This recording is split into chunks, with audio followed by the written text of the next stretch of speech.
the sources reporting on this story, only 21% of them lean to the left, with a majority of them leaning to the right. This means that if you only tend to read left-leaning news, you could have easily missed this story. And Ground News even has a dedicated blind spot tab, which specifically seeks out stories you would otherwise miss based on the news that you normally read. So help to cut through media bias and get to the real story by going to ground.news/AlexOC or by scanning the QR code that's on your screen.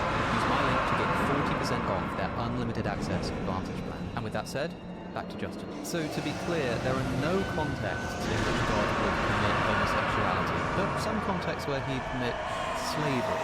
The church teaches that homosexual acts are intrinsically disordered and can never be morally permitted under any circumstances. Catechism 2357.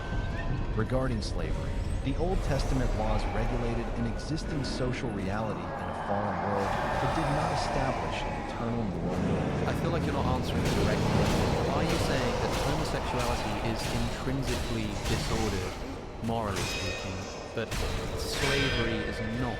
The church clearly teaches that homosexual acts are intrinsically disordered. I'm sorry to interrupt, but could you just answer with a yes or no, please? Is that what you're saying? Yes.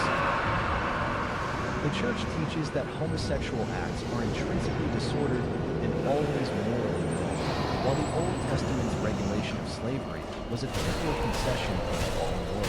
So if the reason why God got rid of homosexuality is because it's intrinsically immoral, the fact that he didn't get rid of slavery means that slavery isn't intrinsically immoral? Slavery, as regulated in the Old Testament, was a concession to human weakness in the fallen world, not an endorsement of intrinsic morality. Could God have permitted homosexuality in some contexts as a concession to human sin? No.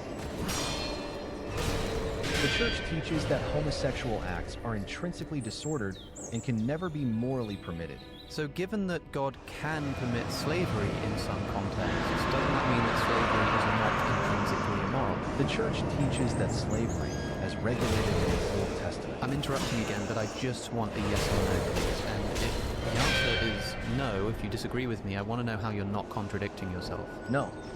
Slavery is intrinsically immoral because it violates the inherent dignity of the human person.